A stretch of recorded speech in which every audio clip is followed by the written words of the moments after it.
അനിശ്ചിതകാല സത്യഗ്രഹ സമരം തുടരുന്ന കാസർകോട്ടെ എൻഡോസൾഫാൻ ദുരിതബാധിതർ RDO ഓഫീസിലേക്ക് മാർച്ച് നടത്തി.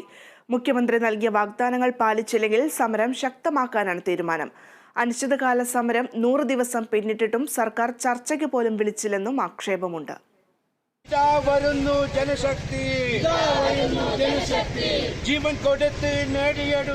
മുഖ്യമന്ത്രിയുടെയും ബന്ധപ്പെട്ട അധികാരികളുടെയും നേതൃത്വത്തിൽ ഉറപ്പുലഭിച്ച വാഗ്ദാനങ്ങൾ ലംഘിക്കപ്പെട്ടു എന്നാരോപിച്ചാണ് എൻഡോസൾഫാൻ ദുരിതബാധിതർ കാസർഗോഡ് മിനി സിവിൽ സ്റ്റേഷനു മുന്നിൽ അനിശ്ചിതകാല സത്യാഗ്രഹം ആരംഭിച്ചത്. പക്ഷേ 100 ദിവസങ്ങൾ പിന്നിട്ടിട്ടും സമരം കണ്ടില്ലെന്ന് നടിക്കുകയാണ് സർക്കാർ. 2017 ഏപ്രിൽ മാസത്തിൽ നടത്തിയ പ്രത്യേക മെഡിക്കൽ ക്യാമ്പിൽ നിന്നും വിദഗ്ധ ഡോക്ടർമാർ 1905 ദുരിതബാധിതരെ കണ്ടെത്തിയെങ്കിലും പിന്നീടത് 287 ചുരുക്കുകയായിരുന്നു. എൻഡോസൾഫാൻ പീഡിത ജനകീയ മുന്നണി നടത്തിയ പ്രക്ഷോഭങ്ങളെ തുടർന്ന് 587 പേരെ കൂടി പട്ടികയിൽ ഉൾപ്പെടുത്തി.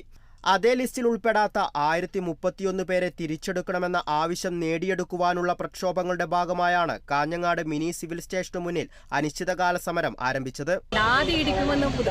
എന്നാലാണ് ചികിത്സ കിട്ടുന്നത്. അങ്ങനെ ഒരുപാട് അനുഭവിക്കുന്നുണ്ട്. പിന്നെ അതുമാത്രമല്ല, ഇവർ ഈ ചികിത്സാ ലിസ്റ്റിൽ എന്തിനുപെടുത്തി ആരെയും അറിയിക്കാതെ പെടുത്തിയിട്ട് ഇപ്പോൾ തീരെ നിർത്തിയിട്ടുള്ളത്. അപ്പോൾ ചികിത്സയില്ല, ഒന്നുമില്ല, നമുക്ക് ഒരു അനുകൂലം ഇല്ല. എല്ലാം ഞങ്ങൾ തിരിച്ചു പിടിക്കും. എന്തായാലും ഈ സമരത്തിൽ എന്തായാലും ഞങ്ങൾ ചർച്ചയ്ക്ക് വിളിച്ചേ മതിയാവും. പട്ടികയിൽ ഉൾപ്പെട്ടവരുടെ സൗജന്യ മരുന്ന് വിതരണം തുടരുക, മുടങ്ങിക്കിടക്കുന്ന പെൻഷൻ വിതരണം ചെയ്യുക, എൻഡോസൾഫാൻ ദുരിതബാധിതർക്ക് പ്രത്യേക മെഡിക്കൽ ക്യാമ്പുകൾ സംഘടിപ്പിക്കുക, മുഖ്യമന്ത്രി ഉറപ്പു നൽകിയ വാഗ്ദാനങ്ങൾ പാലിക്കുക തുടങ്ങിയ ആവശ്യങ്ങൾ ഉന്നയിച്ചാണ് സമരം. എൻഡോസൾഫാൻ ദുരിതബാധിത പട്ടിക അട്ടിമറിക്കാൻ സർക്കാർ ശ്രമമെന്നാണ് ദുരിതബാധിതരുടെ ആരോപണം. 2011 ശേഷം ജനിച്ചവരെ ദുരിതബാധിത പട്ടികയിൽ ഉൾപ്പെടുത്താനാകില്ല എന്നാണ് ഉത്തരവിൽ പറയുന്നത്.